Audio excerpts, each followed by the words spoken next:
우리에게 주시는 말씀은 신약성경 골로새서 3장 5절로 10절까지 말씀입니다. 제가 가지고 있는 성경으로는 신약성경 327페이지에 있습니다. 골로새서 3장 5절에서 10절 말씀을 우리 한 절씩 교독하실 때에 제가 먼저 5절 받들어 읽겠습니다. 그러므로 땅에 있는 지체를 죽이라. 곧 음란과 부정과 사욕과 악한 정욕과 탐심이니 탐심은 우상 숭배니라.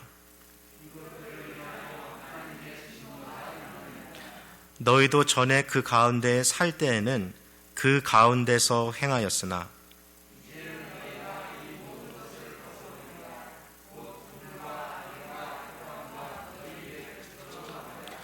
너희가 서로 거짓말을 말라. 옛사람과 그 행위를 벗어버리고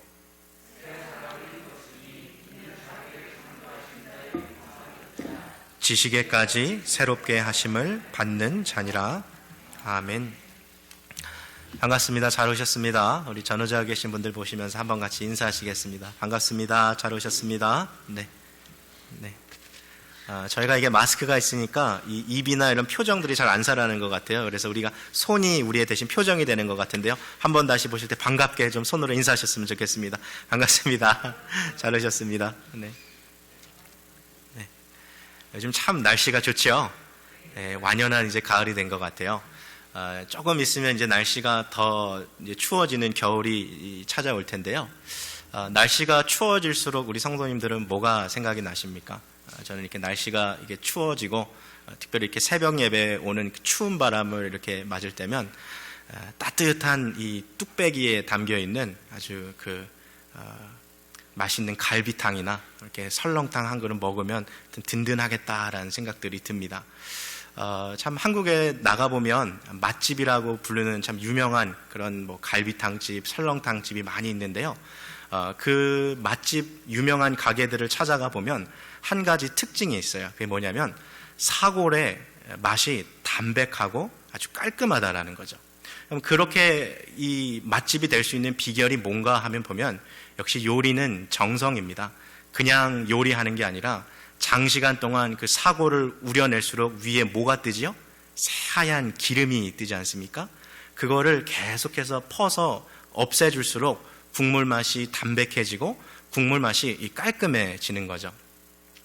우리 신앙생활도요, 마치 이 사고를 우려내는 것하고 비슷한 점이 있어요. 그것이 무엇이냐면 사고를 우려내면 우려낼수록 이 위에 기름이 떠 있는 것처럼 우리가 신앙생활을 하면 할수록 내 영혼에 남아있는 죄들이 있다는 것을 발견하게 되는 거죠.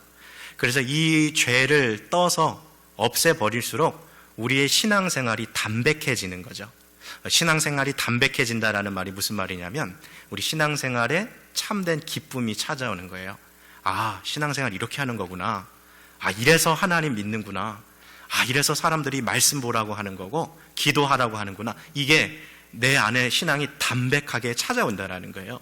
그러나 신앙생활을 하면서도 죄를 제거하지 않고 그렇게 우리의 삶에 죄가 둥둥 떠다니면 기름을 제거하지 않는 육수를 먹을 때의 끝맛이 어때요? 뭔가 조금 시원하지가 않는 것처럼 신앙생활 하면서도 어딘가가 뭔가 이게 신앙의 전부는 아닐 텐데, 믿음의 전부는 아닐 텐데 하는 그런 텁텁함이 남는 거죠. 그래서 우리가 신앙생활 할 때 죄를 제거하는 것이 사실 얼마나 중요한지 모릅니다.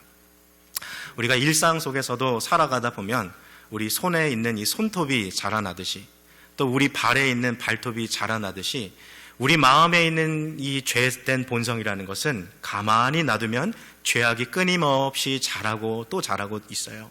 그래서 저 유명한 종교개혁자 존 칼빈이 인간의 마음을 향해서 우상 공장 같다 그랬어요. Idol Factory 그랬거든요. 그러니까 우리는 가만히 있어도 우리 속에서 우상이 조금씩 이렇게 스멸스멸 나오면서 죄악을 만드는 거죠. 그래서 일정한 시간이 되면 머리 자르러 이발하러 가야 되고 또 일정한 시간 되면 손톱을 자르고 발톱을 깎아내는 것처럼 날마다 우리의 마음 가운데 나도 모르게 혹은 내가 인식하는 가운데 솟아나고 있는 그런 죄악들을 잘라내야 되고 깎아내야 되는 과정들이 필요하다라는 것이죠. 우리는 지난주에 우리가 하나님의 나라에 속한 천국 시민권자들이라는 것을 살펴봤습니다. 그리고 하늘의 것을 바라보고 살아가야 될 사람이라는 것을 지난주에 함께 살펴봤어요. 이제 우리가 이 하나님의 백성으로 살아갈 때 정말 담백한 맛 나는 신앙생활, 참된 기쁨과 만족과 보람찬 신앙생활 하면서 정말 이게 진짜 믿음생활 하는 거구나 라는 그러한 신앙생활 하기 위해서 우리가 제거해야 하는 죄의 기름때들을 한번 좀 살펴볼 텐데요. 오늘 본문에서 사도 바울은 크게 두 가지로 이걸 얘기해 주고 있어요. 첫 번째는 죄된 옛사람의 성품들을 제거하라 되어 있는데요. 오늘 주보에 실린 노트를 보시면 검은색 동그라미로 5가지가 나와 있을 거예요.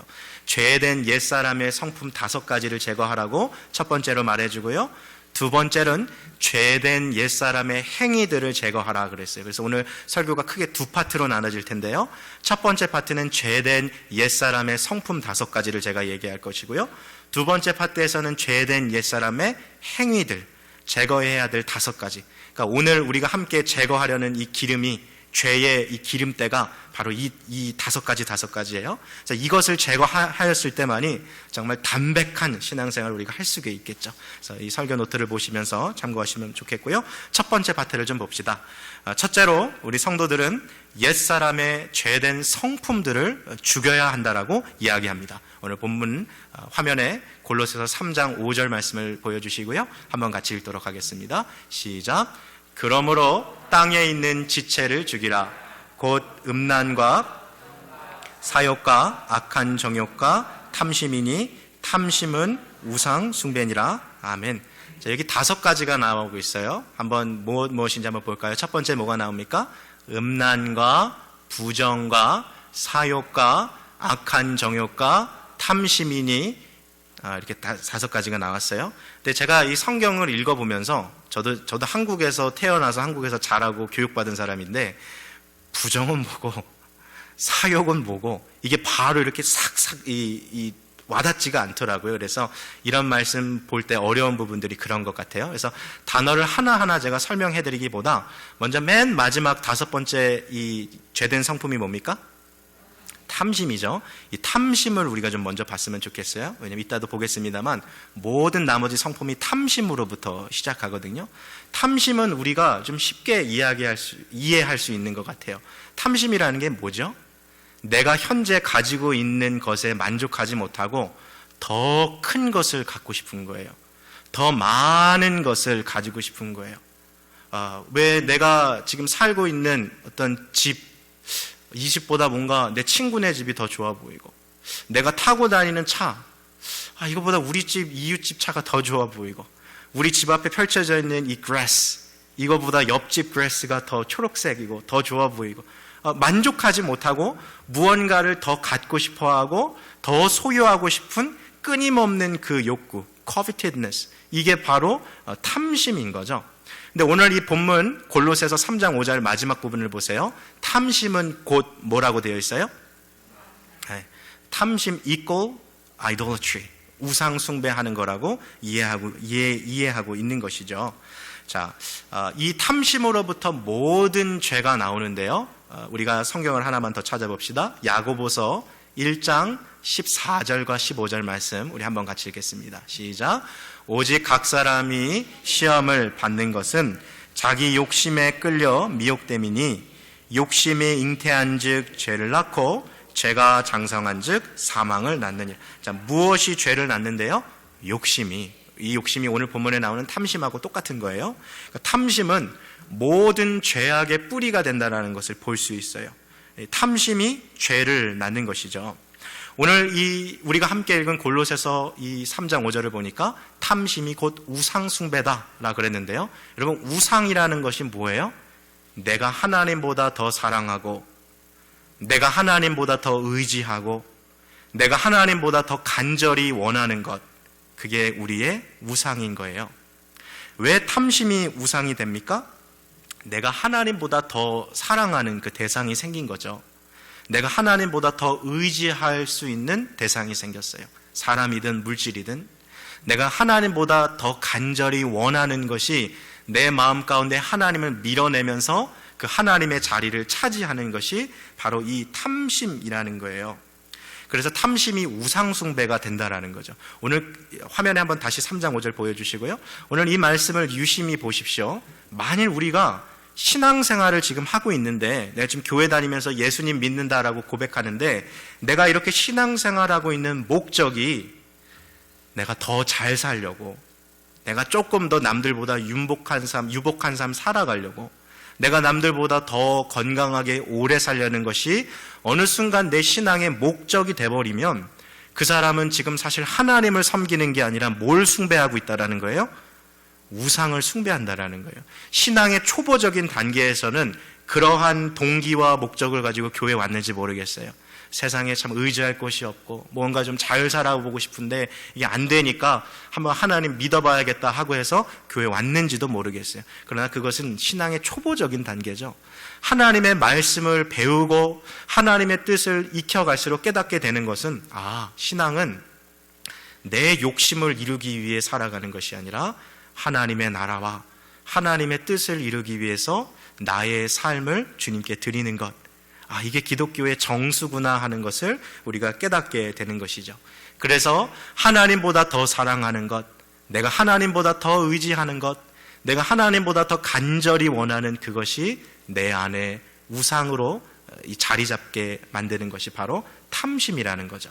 자, 그렇다면 이 탐심이라는 것이 우리 안에 어떠한 방향으로 표출이 되는지 크게 5가지로 제가 한번 얘기해 볼 테니까 혹시 우리 안에 이런 우상 숭배가 있는지 한번 보세요. 탐심이라는 것이 어떻게 나타나냐면 돈으로도 나타날 수 있어요. 하나님보다 뭘 더 좋아하는 거예요? 재물을, 물질을 더 사랑하는 사람. 두 번째로 하나님을 향한 이 사랑보다 성적인 범죄를 저지르는 것에 더 큰 열망을 갖고 있는 사람들이 있어요. 세 번째는 남들의 위에 올라가는 그 권력의 자리를 차지하는 것을 인생의 목표로 가장 중요한 것으로 여기고 살아가는 사람이 있어요. 네 번째는 하나님의 말씀을 지키는 것보다 이 세상에 주는 쾌락과 즐거움을 가장 우선시하면서 살아가는 것.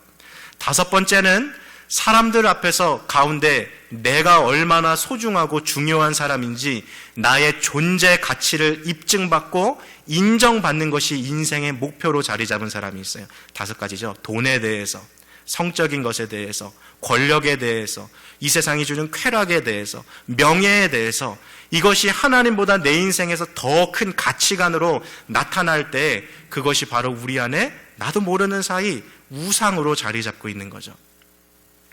불교나 힌두교 같은 데서 돌이나 나무로 깎아놓고 조각해 놓은 그 우상에게 절하한다고 해서 그것만이 우상 숭배가 되는 것이 아니라 오늘 본문에서 분명하게 얘기해 주고 있어요. 뭐가 우상 숭배라고요? 탐심이 곧 우상 숭배라는 거예요. 내가 하나님보다 더 사랑하는 그것, 내가 하나님보다 더 의지하는 그 대상, 내가 내 모든 삶을 다 바쳐서라도 반드시 이루고 싶은 것, 얻고 싶은 그것, 내가 지금 살아가고 있는 그것, 나의 모든 지금 에너지가 내 시간과 관심이 달려있는 그것이 어느 순간 하나님을 내 마음속에서 밀어내고 내 안에서 하나님보다 더 큰 가치인 우상으로 자리 잡는 순간 우리는 우상을 이미 숭배하고 있다는 것을 보게 되는 거죠. 자, 3장 5절 말씀을 다시 봅시다. 오늘 여기 우리가 꼭 죽여야 되는 5가지 죄된 옛사람의 성품이 나온다고 있었어요. 다시 한번 5가지 봅시다. 첫 번째 뭐가 나왔죠? 음란. 두 번째 부정. 세 번째 사욕. 네 번째 마지막 5번째가 탐심이라 그랬어요. 자, 모든 죄가 탐심으로부터 시작하는데 탐심으로부터 시작하는 것 중에 먼저 여기 음란과 네 번째인 악한 정욕을 봅시다. 음란과 악한 정욕은 성에 대한 탐심에서 비롯된 거예요. 하나님은 이 세상을 만들 때 한 남자와 한 여자가 함께 결혼하여서 부부를 이루고 그 가운데서 사랑을 나누며 살아가는 것을 하나님의 창조 질서로 만들어 놓으셨어요. 그런데 어느 사람의 마음이 그것에 만족하지 못하고 자기 배우자가 아닌 또 다른 사람과의 이 성적인 범죄를 저지르는 것이 나아가는 것이 바로 음란함. 이 헬라어로 보면 포르노이아라고 되어 있어요. 우리가 말하는 포르노라는 단어가 여기서 나온 거예요. 악한 정욕이라는 것은 옳지 않는 방법으로 자기의 어떤 정욕을 이루고자 하는 것. 하나님이 만들어 놓으신 이 울타리, 바운더리를 뛰어넘어서 자기의 그런 육체적인 욕구를 이루어가려는 것이 그 죄라는 거죠. 그래서 음란과 악한 정욕은 성에 대한 탐심이라는 것을 우리가 볼 수 있는 것이죠. 한국의 한 신문사에서 얼마 전에 아주 참 흥미로운, 그냥 눈이 딱 가는 기사 제목이 하나 실린 게 있었는데, 그 기사의 제목이 뭐였냐면 사랑에 빠진 게 죄는 아니잖아. 기사 제목 딱 눈에 들어오지 않습니까? 사랑에 빠진 게 죄는 아니잖아. 이게 무슨 기사인가 하고 이렇게 봤더니, 그 얼마 전에 한국에서 종영했던 TV 드라마 중에 부부의 세계라는 드라마 있었어요. 여러분 아세요? 부부의 세계라는 드라마. 한국에 막 한참 인기가 막 많았던 그 드라마인데, 이 드라마의 이 남자 주인공이 불륜남이에요. 바람 피는 남자인데, 이 불륜남이 자기의 아내에게 불륜 사실을 들키고 나서 했던 변명이 이거예요. 사랑하는 게 죄는 아니잖아. 이 이야기를 한 거죠. 사람들이요, 이 드라마에 얼마나 열광했는지 이 드라마 방영 기간 동안 시청률이 무려 20%가 넘었어요. 여러분, 요즘에 우리가 다 스마트폰으로 뭐 다시 보기, 아니면 인터넷으로 뭐 유튜브로 찾아보기 하는 이런 시대에 시청률이 20% 이상 나왔다라는 것은 엄청나게 나왔다라는 거예요. 근데 한 가지 특징은 이 드라마를 보는 대부분의 시청자가 이 남편을 욕한다는 거예요. 아우, 저런 나쁜 놈. 세상에 저렇게 나쁜 놈이 어디 있어 하는데 시청률은 막 고공행진을 하는 거죠. 바로 이 드라마가 한참 유행할 때 한국의 한 리서치 기관에서 거리로 나와가지고 연구를 하기 시작했어요. 지금 이 한국을 불륜에 대한 소재에 대한 이 드라마가 한국을 강타해서 사람들이 많이 보고 있는데, 그러면 드라마가 아니라 실제 픽션이 아니라 non-fiction, reality, 우리가 살고 있는 진짜 이 세상에서 사람들이 얼마나 이 불륜에 대한 인식을 가지고 있나라는 것을 조사하기 시작한 거죠. 성인 남자 여자 700명을 무작위로 대상으로 이제 이 설문조사를 펼쳤는데, 불륜한 경험이 있습니까? 라는 대답에 대해서 무려 30% 이상이 yes라고 대답했어요.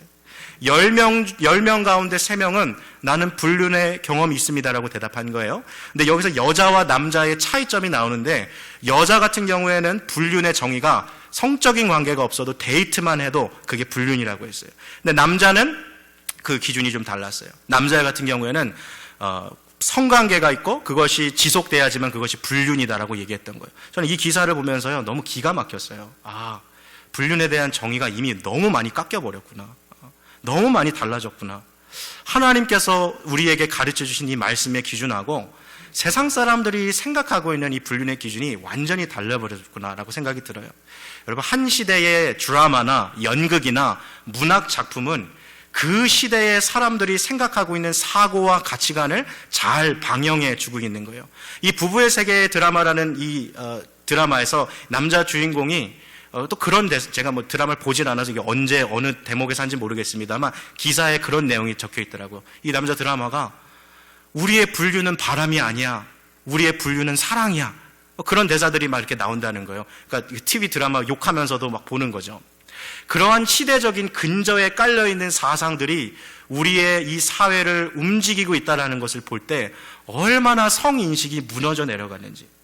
여러분, 우리 기독교인들도요, 만일 우리가 이런 드라마를 보면서 아무런 문제의식을 갖고 있지 않다면 우리들도 세상의 그 메인스트림, 그 주류에 휩쓸려 가고 있다는 사실을 우리가 놓쳐서는 안 되는 거예요. 제가 한번 이 이야기에 대해서 한번 말씀드린 적이 있습니다만, 서울에 위치한 그 100주년 기념교회에서 지금 뭐 이제 은퇴하신 이제 목사님 되셨습니다만, 이재철 목사님께서 한참 그 목회 심무하실 때 목사님 앞에 한 통의 편지가 도착했어요. 사연인 즉슨 자기 지금 교회에 다니고 있는 그 장로님의 와이프 되시는 그 분이 보내신 건데, 원래 이 장로님하고 이 와이프 되는 성도님이 서울에 있는 다른 교회에서 대를 이어서 신앙생활을 잘 하고 있는 분들이었어요. 근데 이 성도님이 어느 날 암에 걸린 거예요. 근데 이 암 투병이 오래되니까 이 남편 장로님이 이혼을 요구하면서 밖에 나가가지고 다른 여자라고 아예 동거 생활을 시작해버린 거예요. 그리고 얼마 뒤에 소문을 듣자 하니까 이 장로님이 그 동거녀하고 이 100주년 기념교회에 와서 아주 행복하게 신앙생활하고 있다라는 소문이 이 아내에게 들려진 거죠. 그래서 너무 이 마음이 답답하고 억울해서 목사님한테 하소연하려고 그 아내가 편지를 쓴 거예요. 이 이재철 목사님이 그 설교 시간 때 이런 얘기를 하는 거죠. 정말로 이 편지 사실이 사실이라면, 편지의 내용이 사실이라면 장로님은 왜 지금 이 주일 예배를 드리고 있습니까? 장로님은 누구의 종입니까? 장로님은 주님의 종입니까? 아니면 자기 욕망의 종입니까? 그걸 물어봐. 이재철 목사님이 누군지 몰라요. 사람이 워낙 많으니까 등록도 안 하고 교회 다니는 장로님이셨겠죠. 그러니까 물어보는 거예요. 장로님 왜 여기 앉아서 주일 예배 드리고 있습니까? 지금 누구의 종으로 살아가냐 물어보고 있는 것이죠. 여러분, 저는 그 이야기가 참 우리에게 울림이 있다라고 생각을 해요. 탐심이라는 이 죄를 제거하지 않으면 우리가 결국엔 이 죄의 노예로 살아가게 되는데요. 저도 똑같은 질문을 한번 저 스스로에게도 물어보고 싶고 우리 성도님들에게도 같이 물어보는 시간이 되었으면 좋겠어요. 여러분, 우리들은 누구의 종으로 이 세상을 지금 살아가고 있습니까? 정말 하나님의 종, 하나님의 그 노예로 주님을 위해 살아가고 있습니까? 아니면 자신의 욕망, 자신의 탐심을 이루기 위한 노예로, 탐심의 종으로 살아가고 있습니까? 반드시 이 두 가지를 분명하게 해야 된다는 거예요. 우리 그리스도인들은 그래서 탐심으로 비롯된 이 음란함과 이 악한 정욕을 제거해야 한다는 거죠. 자, 본문으로 다시 돌아가셔서요. 5가지가 있다 그랬어요. 음란과 부정과 사욕과 악한 정욕, 그리고 탐심인데 모든 죄가 탐심으로부터 시작된다는 것을 우리는 봤고, 첫 번째와 네 번째인 음란과 악한 정욕은 바로 성에 대한 탐심이라는 걸 봤습니다. 그럼 이제 두 번째랑 세 번째에 남아있는 이 죄가 뭐예요? 부정과 세 번째가 뭡니까? 사욕이라는 이 죄인데, 이 부정과 사욕이라는 이 죄는 바로 돈에 대한 탐심에서 비롯되어 있는 거예요. 부정이라는 것은 정결하지 못한 마음을 말하는 거고, 사욕이라는 것은 지나친 욕구를 말하는 거죠. 여러분, 이 세상을 대표하는 모토를 한 문장으로 줄이면 돈이면 다 된다, 그거지 않겠습니까? 왜 세상 사람들이 그렇게 새벽 일찍부터 밤 늦게까지 땀 흘려가며 그렇게 열심으로 살아가나요? 다 사실 돈 벌려고 그러는 거죠. 정말 뭐 돈 하면 다 되는 세상처럼 보여요. 돈이 있으면 조금 더 여유 있는 삶을 살 수 있는 것도 뭐 사실이고, 돈이 있으면 내가 하기 싫은 일을 안 해도 되고 내가 하고 싶은 일을 할 수 있는 선택의 자유가 주어지는 것도 사실이에요. 그래서 사람들이 그렇게 정말 돈 하면서 살아가는 건지도 모르겠어요. 여러분, 우리가 이렇게 돈을 최우선시하고 살아가는 그 가치관이 그냥 깔려있는 이 사회 저변에 위치해 있는 그 세상에서 살아가다 보니까 우리도 그냥 가만히 이 세상을 살아보면 이게 물들어가는 거죠. 우리도 그냥 그게 그렇구나라는 생각으로. 근데 성경은 바로 이 지점을 우리에게 경계하라고 이야기하고 있는 거죠. 그럼 성경에서 말하고 있는 이 부정과 사욕에 대한, 이 탐심에 대한 기준이 뭐냐? 어디까지가 우리가 돈에 대한 이 기준을 가져야 되는 거냐 할 때, 하나님은 우리에게 분명하게 말씀하셨어요. 너희가 먹을 것이 있고 입을 것이 있으면, 하나님이 그거 주셨으면 거기서 만족할 줄 아는 마음을 가져라, 주님 얘기하시거든요. 한번 말씀을 볼까요?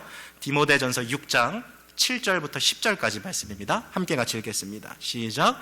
우리가 세상에 아무것도 가지고 온 것이 없음에 또한 아무것도 가지고 가지 못하리니, 우리가 먹을 것과 입을 것이 있은즉 족한 줄로 알 것이니라.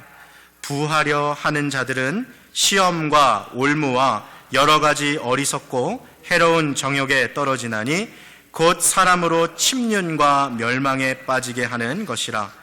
돈을 사랑함이 일만하게 뿌리가 되나니 이것을 사모하는 자들이 미혹을 받아 믿음에서 떠나 많은 근심으로써 자기를 찔렀도다. 왜 예수님 믿을까요? 왜 신앙생활 할까요? 부자 되기 위해서, 좀 더 잘 살기 위해서. 그게 정말 신앙의 목적이라면 죄송합니다만 오늘 이 본문 말씀에 의하면 이미 시험에 빠진 분이세요. 이미 세상이 펼쳐놓은 함정에 빠진 분이세요. 어리석고 해로운 죄에 떨어진 사람이라는 거예요. 멸망을 향해 나아가는 것. 여러분, 우리의 신앙의 목표가 절대로 부한 것이 될 수 없다라는 겁니다. 교회 다니는 분들 가운데 제일 우리가 주의해야 할 것은, 우리들도 그러한 함정에 빠질 때가 있는데, 내가 원하는 것을 간절히 기도하면 그것이 이루어질 것이라고 믿는 것이 믿음이라고 생각할 때가 있어요. 그러니까 예를 들면, 오늘 이 좀 문맥으로 좀 하다 보면, 내가 이렇게 열심히 기도하고 내가 이렇게 열심히 신앙생활하면 마침내 내가 잘 되겠지, 내가 부자 되겠지, 잘 되겠지, 여러분, 이렇게 믿는 것은 성경에서 말하고 있는 믿음이 아니에요. 이런 믿음을 가리켜서 우리는 맹신이라고 하는 거예요. 맹신. 무조건 믿는 거예요. 근거도 없이. 광신은 뭡니까? 내가 믿고 싶은 거 믿는 거거든요. 하나님께서 말씀하시는 믿음이라는 것은요, 성경에 우리에게 주어진 하나님의 약속이 반드시 그대로 이루어지실 것이라는 것을 믿는 확신인 것이죠. 어느 순간부터 우리가 나의 맹신과 광신을 마치 이 확신하고, 이 성경의 확신하고 이렇게 헷갈릴 때가 있는 것 같아요. 신앙생활은요, 내가 원하는 거 믿는 거 아니에요. 그건 다 이방 종교들이 그렇게 하는 거고, 성경에서 우리에게 말하는 진짜 믿음이라는 것은요, 내가 원하는 거 내려놓고 주님이 원하시는 것, 주님의 뜻대로 이루어지는 것, 그것을 바라보는 거죠. 그래서요, 이전에 저는 참 예전에 부흥 강사님들 이렇게 오시면 이렇게 막 부자 되는 게 마치 우리 신앙인의 목표인 것처럼 막 그렇게 이 부흥에 인도하시는 분들도 있었거든요. 뭐 어렸을 때는 그게 진짜인 줄 알고 전부인 줄 알고 신앙생활 했는데, 그렇게 아니더라고요. 여러분, 우리 크리스찬 가운데는요, 부자도 있어요. 중상층도 있고요. 조금 이 삶이 좀 경제적으로 어려운 분들도 있어요. 근데 그렇다고 해서 그게 잘못되거나 그 형편에 있다고 해서 그게 다 틀리고 나쁜 건 아니에요. 그러니까 부자로 사는 사람들이 뭐 자기 소유를 다 팔아서 딱 가난하게 된다, 가난한 사람들은 부자가 되지 않으면 인생이 실패한 거다, 그런 거는 누가 정한 겁니까? 성경에는 그런 이야기 하고 있지 않아요. 많이 가진 사람은 자기가 가지고 있는 것 가지고 사람들에게 더 많이 나눠주면 되고, 형편이 없고 어려운 사람들도 하나님 의지하고 주님이 공급하실 것을 신실하게 믿고 살아가는 것, 그게 신앙생활인 거죠. 돈을 사랑하는 이 탐심에서 비롯된 부정과 사욕, 사도 바울은 반드시 이것을 죽이라고 이야기하고 있는 것이죠. 그래서 하나님께서 오늘 디모데전서 6장을 통해서 우리에게 보여주신 기준이 뭐였어요? 먹을 것과 입을 것이 있으면 만족히 여기라 그랬어요. 제가 설교를 준비하면서요, 그런 생각이 들더라고요. 야, 이제 내가 이 주일날 설교 때 이 얘기 할 텐데, 나는 그러면 이렇게 믿고 있는가? 나는 먹을 것이 있고 나는 입을 것이 있으면 나는 만족하는가? 내가 그렇지도 않은데 주일날 설교하면 저 위선자잖아요. 이제 그럴 수 없잖아요. 그래서 나는 정말 그러한가? 라는 것을 가지고 묵상을 해보니까 이런 생각이 들더라고요. 여러분, 우리 성도님들도요, 막 돈을 막 악착같이 벌어가지고 내가 한번 막 흥청망청 한번 써보리라, 그러고 돈 버는 분들은 사실 없을 거예요. 왜 여러분 이렇게 돈 벌려고 그러세요? 자녀들 대학 갈 때 그래도 등록금 내줘야죠. 아들 녀석 이제 결혼한다는데, 딸 정말 내가 너무나도 아끼는 내 딸이 이제 사랑하는 사람 만나서 새 가정 이룬다는데, 많지는 않더라도 결혼 지참금이라도 좀 챙겨주고 싶은 게 부모 마음이겠죠. 그리고 좀 더 나이가 있으신 분들은 집에 손주들 정말 눈에 넣어도 안 아플 이 애들 오는데 어떻게 빈손으로 보내요? 5불이라도 10불이라도 얘들 손에 쥐어주면서 그렇게 해야죠. 그래서 우리 어른들이 옛날에 그런 말 하는 게, 사람 노릇하려면 돈이 좀 있어야 된다라는 말이 그래서 나오는 거 아니겠어요? 사랑하고 싶으면 뭔가 표현을 해주고 싶은데 이 물질이 없으니까. 그러니까 결국에는 우리가 왜 자꾸 열심히 이렇게 돈 벌려 하는가 보면, 우리 중에요, 제가 봐도 돈 열심히 벌어가지고 수전노 되려고 막 이거 내가 누리면 살 거야, 그러려는 분들은 거의 없는 것 같아요. 아니면 아까 얘기한 것처럼 이거 내가 많이 벌어가지고 아주 떵떵거리면서 살아야지, 막 완전 뭐 마셔라 부어라 하면 살아야지, 그런 분들은 거의 없어요. 그래서 이런 돈에 대한 주제가 나오면 자기 나름대로 분명한 명분이 있어요. 내가 왜 돈을 벌어야 되는가? 자녀를 위해서, 가족을 위해서, 나 혼자 내가 쓰고자 지금 이러는 거 아니다. 나는 분명히 사랑이라는 이 명분을 가지고서 이렇게 살아간다라는 것이 우리 안에 있지 않을까라는 생각이 드는 거예요. 근데 아무리 묵상해봐도, 성경 말씀을 묵상해봐도 바로 그 지점에서 우리가 넘어질 때가 있더라고요. 과연 그 명분이 성경에서 말하고 있는 이 진리와 부합되는가? 라는 것을 우리가 한번 생각해 봐야 되는 거예요. 내가 생각할 때 선한 것, 내가 판단할 때 옳은 것으로 보는 게 아니라 정말 하나님이 이 부분에 대해서 나에게 뭐라고 말씀하고 계신가라는 것을 다시 한번 살펴보면서 옳고 그름에 대한 여부를 다시 한번 보자는 거죠. 6장 10절 말씀 다시 한번 읽겠습니다. 시작. 돈을 사랑함이 일만하게 뿌리가 되나니 이것을 사모하는 자들이 미혹을 받아 믿음에서 떠나 많은 근심으로써 자기를 찔렀다. 세상 살려면 돈이 필요해요. 돈 자체가 나쁜 것은 아니에요. 그러나 그 돈을 위해서 살아가는 인생으로 바뀔 때 그게 모든 악의 뿌리가 된다라는 것을 이야기해주고 있는 거죠. 자, 오늘 이 말씀 성경을 해석을 좀 바꿔서요, 동일한 말씀인데요, 쉬운 성경에 이 말씀이 어떻게 적혀 있는지 봅시다. 이게 좀 더 마음에 들어오는 것 같아요. 한번 같이 읽겠습니다. 시작. 돈을 사랑하는 것이 모든 악의 뿌리입니다. 돈을 더 많이 얻으려다가 진실한 믿음에서 떠나고 오히려 더 큰 근심과 고통만 당하게 됩니다. 제 주변에도요, 정말 한평생 신실하게 이렇게 목회하신, 은퇴하신 목사님들이 계세요. 근데 이 목사님들 가운데는 자녀들이 잘 돼가지고 부모인 목사님, 사모님을 잘 챙겨주는 분들도 있는 반면에 어떤 분들은 또 보면 어떤 경우가 있냐면 좀 가난하게 이렇게 은퇴하셔서 살을 사시는 분들도 있어요. 근데 우리가 우리의 삶을 이렇게 돌아볼 때 내 인생이 후회되는 어떤 순간과 지점이 있을 텐데, 내가 그때 돈을 좀 더 벌었어야 되는데, 내가 그때 좀 더 이걸 해야 됐을 때 하는 것이 나의 어떠한 인생의 후회되는 부분이라면 나의 삶의 포커스가 지금 어디에 맞춰 있는지를 볼 수 있는 거죠. 돈을 향해서 살아가는 삶은 분명히 어떻게 만든다 그래요? 진실한 믿음에서 우리를 떠나가게 만든다는 거예요. 하나님을 위해 살아가는 삶이 되지 못하고 더 큰 근심, 어떻게 하면 돈을 좀 더 벌 수 있을까? 어떻게 하면 이 가진 돈을 좀 불려볼까? 왜 난 이렇게 이것밖에 안 되지? 이게 여러분 없는 사람만 그런 게 아니라 있는 사람도 그런 거예요. 똑같이. 이 만족이라는 게 없기 때문에. 그래서 이 재물에 대한 탐심과 관련해서 가장 확실한 말씀은 마태복음 6장 24절, 너무나도 유명한 말씀인데요. 화면에 한번 보여주시고요. 같이 읽겠습니다. 시작. 한 사람이 두 주인을 섬기지 못할 것이니 혹 이를 미워하며 저를 사랑하거나 혹 이를 중히 여기며 저를 경히 여김이라. 너희가 하나님과 재물을 겸하여 섬기지 못하느니라. 그러니까 오늘 이 본문은요, 우리 그리스도인들에게 살아가면서 반드시 갈림길에 서 있게 된다는 것을 이야기했어요. crossroad, cross section. 반드시 우리가 이 길에서 선택해야 될 것을 누구도 피할 수 없어요. 하나님을 사랑하고 재물을 미워할 것인가, 아니면 재물을 사랑하고 하나님을 미워할 것인가, 무엇을 더 중요시 여기며 살아갈 것인가를 선택해야 하는 그 교차로에 이 세상을 살아가는 모든 사람들은 다 서 있게 된다는 거예요. 여러분, 우리는 지금 어느 길을 향해서 달려가고 있습니까? 둘 중 하나밖에 고를 수 없어요. 내가 하나님 믿고 잘 살겠다? 그런 복음이 아니에요.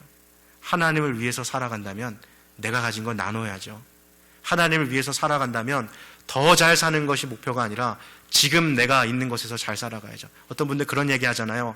목사님, 제가 부자 돼서요, 정말 선교사님들 후원하고 제가 목사님도 후원하는 그런 사람 될게요. 10중 8구 지금 가지고 있는 돈으로 후원하지 않는 분들이 태반이에요. 지금 내가 가지고 있는 것 가지고도 선교사님 후원하지 않고, 지금 내가 있는 형편에서도 그렇게 하나님 나라 위해서 쓰지 않는데 부자 된다고 쓸까요? 저는 그거 옳지 않다고 생각해요. 하나님이 우리에게 원하시는 건 지금 내가 가지고 있는 것에 만족하며 내가 가지고 있는 것 가운데 일부를 떼어서 주님의 나라를 위해서 사용하고 나머지 있는 것도 하나님의 원리에 맞게 사용하는 것이 주님이 원하시는 것이라는 거죠. 오늘 본문에는 바로 이런 돈에 대한 탐심인 부정과 사욕을 반드시 죽이라 말하고 있습니다. 하나님이냐 재물이냐, 이 둘 중에 무엇인가를 선택하라고 이야기하고 있는 거죠. 자, 5가지 죄, 다시 3장 5절로 돌아가셔서요, 다시 한번 봅시다. 첫 번째 뭐예요? 죽여야 하는 죄가 음란, 부정, 사욕, 악한 정욕, 그리고 탐심이라 그랬어요. 음란과 네 번째 악한 정욕은 성에 대한 탐심에서, 부정과 사욕은 돈에 대한 탐심에서 비롯되기에 모든 이 죄들은 다섯 번째 이 죄인 탐심에서부터 비롯되는 것이다 라는 것을 봤습니다. 내가 하나님보다 더 사랑하는 것, 내가 하나님보다 더 의지하는 것, 내가 하나님보다 더 간절히 사모하는 것, 그것이 우상이라는 거예요. 여러분, 우리 복음성가 중에 그러한 찬양 있죠?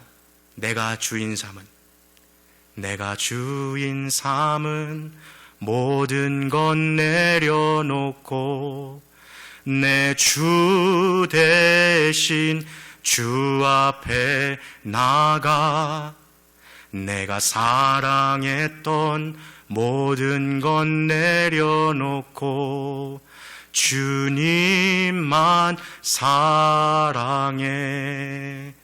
주 사랑 거친 풍랑에도 깊은 바다처럼 나를 잠잠케 해.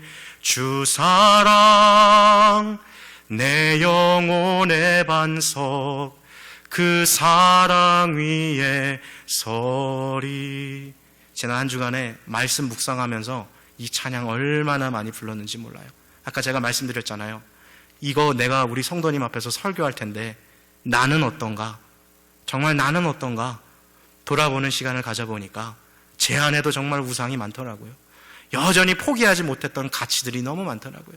하나님 앞에 무릎 꿇고 나아갔어요. 주님, 내가 주인 삼은 것들 이렇게나 많네요. 내가 하나님보다 사랑한 거 이렇게나 많네요. 주님, 내 안에 있는 우상을 주님 불태워 주십시오. 산산조각 내주십시오. 하나님보다 더 사랑하고 의지하는 것, 나의 인생의 주인이 되었던 것들 주님 다 불살라 주시옵소서. 사랑하는 성도 여러분, 성령에 주시는 그 불같은 은혜로 우리 마음에 있는 탐심, 우상숭배를 불태우시기를 바랍니다. 자, 우리가 계속 이야기하고 있는 게 뭐예요 지금? 마치 사고를 우려낼 때 위에 떠있는 기름을 제거해야 담백한 맛이 나듯이 신앙생활 하면서 계속해서 떠오르는 이 죄를 제거해야 된다는 그 얘기를 했어요. 자, 첫 번째 파트에서 제거해야 되는 이 5가지 죄된 옛사람의 성품들, 음란과 부정과 사욕과 악한 정욕과 탐심에 대해 이야기했다면, 이젠 죄된 옛사람의 행위 5가지를 우리가 이야기할 텐데요. 골로새서 3장 8절에서 9절 말씀을 우리 한번 좀 같이 보겠습니다. 3장 8절에서 9절 말씀 같이 읽겠습니다. 시작. 이제는 너희가 이 모든 것을 벗어버리라. 곧 분과 악의와 해방과 너희 입에 부끄러운 말이라. 너희가 서로 거짓말을 말라. 옛 사람과 그 행위를 벗어버리고. 자, 노트를 보시고요. 설교 노트를 보시고요. 그 반가로 1번 보면 검은색 원 5개 있죠. 번호로 된 거. 자, 그 앞에 5가지만 한번 뭔지 한번 살펴봅시다. 버려야 되는 게 행위들. 분노, 악의, 해방, 부끄러운 말, 거짓말. 이 5가지예요. 오늘 설교하시면서 어떻게 보시면 되냐면, 아, 내 안에 이게 있구나. 그거 깨닫고 버리시면 돼요. 지금 오늘 그 시간이에요. 자, 첫 번째 분노는 뭐예요? 상대방을 향한 지속적인 증오예요. 저 사람이 너무 미운 거예요. 왜 그런 사람 있잖아요. 한 대 때려주고 싶은 사람. 그냥 그 사람이 길 가다가 넘어져서 무릎이라도 좀 깨지면 좋겠고, 코라도 좀 부러졌으면 좋겠고, 심한 표현인지 모르겠습니다만, 그냥 그 사람이 그냥 비즈니스도 좀 잘 안 됐으면 좋겠고, 하는 일도 좀 안 됐으면 좋겠는, 무슨 마음인지 아시겠죠? 그게 분노예요, 분노. 그거 버리라는 거예요. 그거 버리라는 거예요. 여러분, 사랑의 하나님을 섬기는데 어떻게 분을 품고 하나님을 섬기겠습니까? 눈에 보이는 형제를 사랑하지 않는 사람은 눈에 보이지 않는 하나님을 사랑한다 말할 수 없다라는 것이죠. 우리 안에 혹시 분노가 있습니까? 근데 제가 이렇게 신앙 상담해 보면 이 분노라는 게 멀리 있는 사람에게 품은 게 아니더라고요. 내 아버지, 내 어머니, 내 형제, 내 자매, 어떤 분들은 자기 자녀, 나를 버리고 간 내 자녀, 얼마나 분노가 많은지 몰라요. 또 함께 신앙생활하는 같은 이 코너스톤 교회 안에 있는 다른 성도님을 향한 분노 있으신 분들 있죠? 그거 버리라는 거예요, 하나님이. 이거 버리지 않으면 신앙생활 아무리 해도 절대 기쁨이 없습니다. 참된 만족도 얻을 수 없다는 거예요. 버리시길 바라요. 자, 두 번째는요, 악의입니다. 악의. 이거는 분노가 좀 더 구체적으로 나타나는 행동인데요. 상대방에게 해악을 가하려는 그냥 구체적인 행동이에요. 너 가만히 있어, 내가 너 가만히 안 둘 거야. 너 내가 반드시 이거 갚아줄 거야. 뭔지 아시겠죠? 안갚음하려는 그 마음인 거예요. 여러분, 우리 기독교에는요, 복수와는 거리가 먼 사람들이에요. 이 세상에 이렇게 살아가면 분명히 그런 사람들이 있더라고요. 나를 이용해 먹으려는 사람들, 나를 이렇게 좀 악용하려는 사람들, 내가 이렇게 좋은 마음으로 친절을 베풀었는데 그거를 그냥 take for granted, 그냥 당연시하는 사람들, 그리고 나를 억울한 상황으로 내모는 사람들, 그리고 나를 나쁜 사람으로 아예 짓밟는 사람들이 있더라고요. 세상에 그런 사람들이 있어요. 그런 억울한 일을 당했을 때 우리가 이런 악의가 사실 생길 수 있거든요. 너 가만히 안 둘 거야, 너. 이런 마음이 우리는 들거든요. 이것에 대해서 지금 하나님이 뭐라고 말씀하고 계시는지 예수님께서 하신 말씀, 마태복음 5장 38절로 44절 말씀 한번 같이 읽겠습니다. 시작. 또 눈은 눈으로, 이는 이로 갚으라 하였다는 것을 너희는 들었으나 나는 너희에게 이르노니 악한 자를 대적지 말라. 누구든지 내 오른뺨을 치거든 왼편도 돌려대며 또 너를 송사하며 속옷을 가지고자 하는 자에게 겉옷까지도 가지게 하며 또 누구든지 너로 억지로 우리를 가게 하거든 그 사람과 심리를 동행하고 내게 구하는 자에게 주며 내게 꾸고자 하는 자에게 거절하지 말라.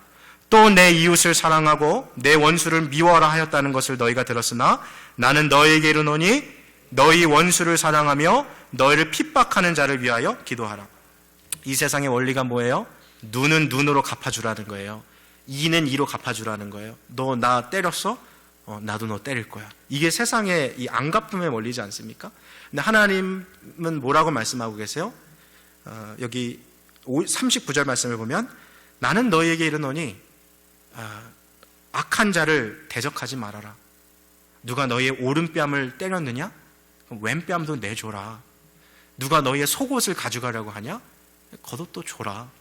누가 너희를 억지로 너 이 짐 짊어지고 나랑 한 오리만 가져.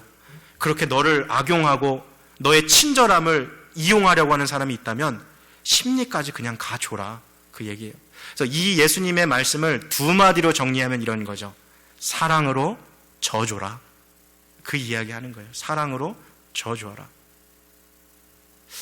여기 혹시 운동하시는 분들 가운데 가끔 운동하다 보면 그런 경우가 있을 거예요. 이렇게 테니스 치시는 분들 가운데 이런 게 좀 이렇게 자주 벌어져요. 이렇게 라인으로 이렇게 탁구나 이런 거 보면 테니스를 이렇게 치다 보면 인이랑 아웃이랑 이게 어중간하게 공이 이렇게 딱 떨어질 때가 있는 거죠.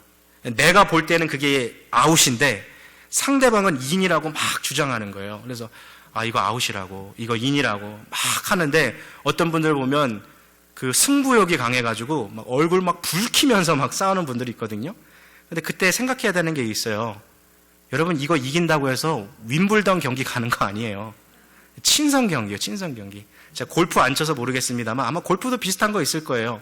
골프 탁 쳤는데 애매한 상황이 있죠. 이건 좀 반칙 같은데, 이건 룰이 아닌데 하는 그런 경우 있죠. 그럴 때 정말 얼굴이 붉어질 정도로 왜 이렇게 하냐고 막 화내는 분들이 있거든요. 그때 빨리 깨달아야 될 게 있어요. 뭐예요? 이거 이긴다고 해서 PGA 출전하는 거 아니에요. 그냥 경기예요, 경기. 여러분, 우리가 그리스도인이 되었을 때 우리의 삶에서 일어나는 가장 큰 변화 중 하나가 뭔지 아세요? 져줄 수 있다라는 거예요. 져줄 수 있다라는 거. 져주면 어때요, 그거? 그 사람이 그냥 이기게 하세요. 왜요? 우리는 이미 승리한 사람들이거든요. 이미. 그 여유가 있는 거예요, 여유가. 여러분, 우리 믿는 사람들이 그런 좀 믿음의 여유가 있었으면 좋겠어요. 사랑의 여유를 가지고 좀 져주세요. 다 이기려고 그러지 마시고. 악인은 그런 마음 가질 때 버릴 수 있는 것 같아요. 자, 세 번째, 회방입니다. 회방. 이건 뭐냐면 상대방 뒤에서 욕하는 사람이에요. 남 험담하고 거짓 소문 내고 그 사람 명예를 실추하는 거. 여러분, 이렇게 같이 만나면 이렇게 좋은 얘기하는 사람이 있는 반면에 만나면 꼭 다른 사람 욕하는 사람 있죠. 흉보는 사람. 근데 이 사람하고 교제하실 때는 그걸 아셔야 돼요. 내가 없을 때는 이 사람이 그럼 누굴 욕하겠어요? 날 욕하겠죠. 나를 흉보고 주의하시고 경계하십시오. 그리고 남의 흉보는 사람하고 같이 있으면 contagious, 전염성이 있어요. 그래서 나도 모르게 그 사람의 말을 닮아가요. 나도 모르게 내가 그 A라는 사람에 대해서 아무런 악감정 갖고 있지 않았는데 그런 거짓 비방 들으면 나도 모르게 그 A라는 집사님이라 그럽시다. 집사님에 대해서 안 좋은 감정들이 꿈틀꿈틀 이게 올라오게 돼요. 그게 가짜 정보라는 것을 알면서도. 그래서 조심해야 되는 거예요. 예수 그리스도를 믿고 살아가는 우리가 그래서는 안 된다라는 거죠. 혹시 이 회방에 걸리는 분들 있으면 꼭 주의하십시오. 남을 욕하고 무너뜨리는 말 하지 마시고 이왕이면 세워주는 말, 설령 그게 사실이라 할지라도 덮어주시고 그 사람 좀 이렇게 세워주는 말 좀 해주세요. 그게 우리한테 필요한 것 같아요. 자, 네 번째, 입에 부끄러운 말. 이거는 이해하기 쉽죠. 음담패설, 그리고 또 비속어, 욕설, 인격을 무시하는 말, 모욕하는 말, 그 남을 저주하는 말, 그런 거죠. 저 이거에 대해서 좀 특별히 좀 얘기하고 싶은 것이 있는데요. 우리 남자 성도님들 가운데 신체적인 폭력만 폭력이 아니에요. 여러분, 언어 폭력이라는 단어 들어보셨어요? 말로도요, 그 사람을 죽일 수 있어요.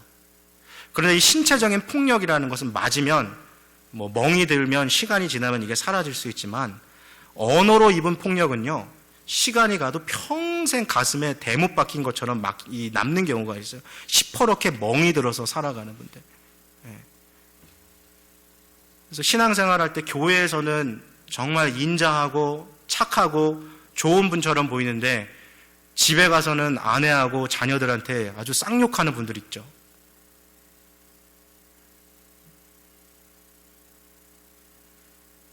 하나님께서 어떻게 보실까라는 것들은 너무 분명하지 않습니까? 하나님 앞에서 신앙생활하는 게 아니라 사람에게 잘 보이려고 신앙생활하는 거죠. 자기 이미지 신앙생활하는 거예요. 그런 거는 그렇게 하지 말라고 말씀하시죠. 자, 그리고 또 그런 경우도 있어요. 분명히 신앙생활 열심히 해요. 막 새벽 예배도 안 빠지시고 열심히 하는 분들 계신데 이상하게 사람들이 그분 가까이 안 가는 분이 있어요. 있죠? 10중 8구 말이 거친 분들이 그래요. 가까이 가면 맨날 뭔가 내 자존심이 깎이고 이상하게 저분하고 가까이 있으면 내가 무시당하는 것 같고 대화의 전반적인 것이 자기 중심적인 분들이 있어요. 말이 거친 거죠. 자, 이러한 분들에 대해서 우리 야고보서 1장 26절 말씀 한번 같이 봅시다. 함께 읽겠습니다. 시작. 누구든지 스스로 경건하다 생각하며 자기 혀를 제갈 먹이지 아니하고 자기 마음을 속이면 이 사람의 경건은 헛것이나. 여러분, 성경 1년에 10독을 하고 기도를 하루에 두세 시간 하는 분이라도 자기 언어를 제갈 먹이지 않는다는 게 뭐예요? 할 말 안 할 말 구별 못하고 사람들에게 상처 주는 말 하잖아요. 하나님이 분명하게 얘기했어요. 땡이라는 거예요. 땡. 신앙. 말씀 그렇게 많이 봐서 무슨 소용이 있냐? 기도 그렇게 많이 해서 무슨 소용이 있냐? 그게 결국에는 형제 사랑을 위해서 하는 거 아니에요? 근데 그런 거 신경 안 쓰고 자기의 어떤 영적인 교만함을 가지고 나는 이렇게 경건한 사람이다 라고 말하면서 사람들 깔보고 무시하는데 분명하게 나와 있어요. 그 사람들의 경건은 마지막 단어 뭐예요? 헛것이라는 거예요. 아무 소용없다라는 거예요. 여러분, 입에 부끄러운 말, 남 상처 주는 말, 인격적으로 무시하는 말 주의하십시오. 여러분, 무례한 그리스도인 돼서는 절대 안 돼요. 사람을 세워주고 사랑하는 것을 나아가십시오. 자, 마지막 다섯 번째, 거짓말입니다. 거짓말. 거짓말은 뭐예요? 나를 속이는 것도 거짓말이에요.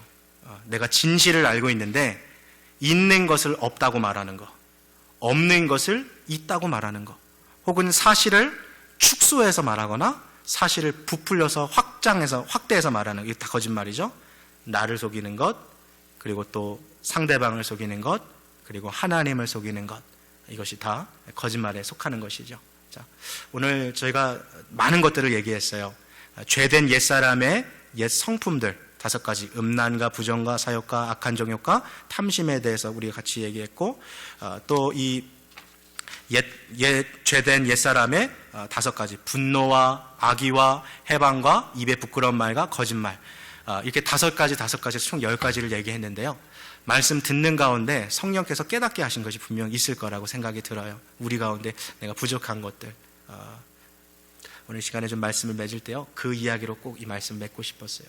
참 제가 한국에 이게 맛집 같은 데 가면 부끄러울 때가 있는 게 뭐냐면, 여러분, 갈비탕, 설렁탕 한 그릇 파는 집도요, 새벽에 빠르면 정말 3, 4시에 주인이 나와가지고 그 기름 제거하는 그런 집들이 있더라고요. 왜요?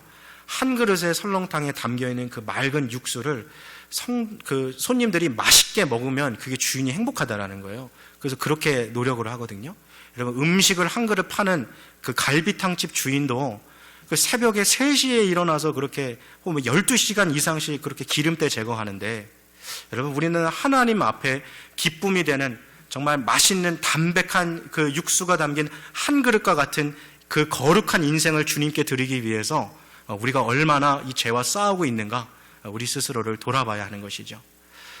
너희가 하늘에 속한 사람이면 위의 것을 찾으라, 사도 바울이 이야기하며 오늘 이야기하는 것은 땅의 지체를 죽여야 한다는 것입니다. 사랑하는 성도 여러분, 성령의 주시는 은혜로 이 죄악들을 죽여가시며 정말 하나님 보실 때 담백하다, 정말 깔끔하다, 너 정말 맛있는 신앙생활이다, 그렇게 주님 앞에 인정받고 우리들도 참된 기쁨과 만족과 보람이 가득한 그런 바른 신앙생활을 할 수 있는 저와 여러분들 되시기를 주님의 이름으로 축복합니다. 이 시간 함께 같이 기도하시겠습니다.